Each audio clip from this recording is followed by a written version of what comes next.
Scott Shirley, the head brewer for Harpoon Brewery in Windsor, Vermont. I get the privilege of bringing you the 42nd edition of the 100 Barrel Series, Ginger Wheat. My inspiration for the ginger wheat was ginger. It's an ingredient I love to cook with. I love Reed's ginger ale. I love the Reed's ginger candies and candied ginger. We keep a couple of tubs of candied ginger around the brewery, especially in the maintenance department on a regular basis. It's just something I really enjoy. We've brewed this before as a 100 barrel, and it was a great privilege to get all the positive response that we've gotten over the years to bring it back and do it again. You know, brewing this beer, it definitely presented a lot of challenges.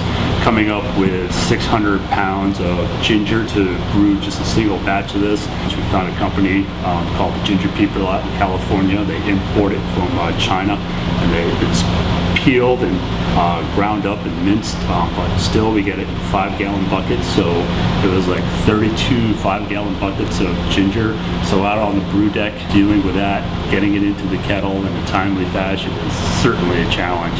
And then I also added the next hurdle, which was another 650 pounds of Plur's wildflower honey, which adds to the alcohol content, adds a nice floral characteristic to the beer.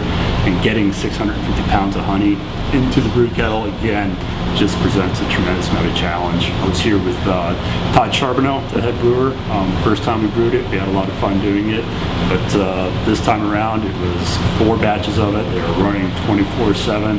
The guys were just running ragged through the night, and I really appreciate all the work they put into it. All right, well, on to the tasting. One of my favorite parts of my jobs. This beer is going to pour a really nice, bright golden color, a wonderful lacy head from all the wheat that's in it.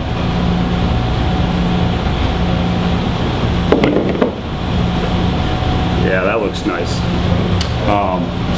In the nose, you get a little lemon rind, you get the little ginger characteristic, nice earthiness, and a little breadiness from the wheat. One of the interesting challenges of brewing with the ginger is it adds bitterness and balance in its own, so we really had to tone down the hop character in this beer to not let it be too bitter and too dry from the ginger. And so I only used a few pounds of hops in this, and I think it came through well. It tastes like it's almost as bitter as IPA, but it's not from the hops.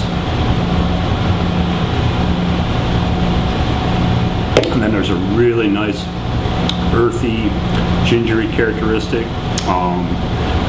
As it warms up a little, the lemon that we use to balance out the acidity of this comes through, and there's almost like a little lemon zest characteristic in the finish.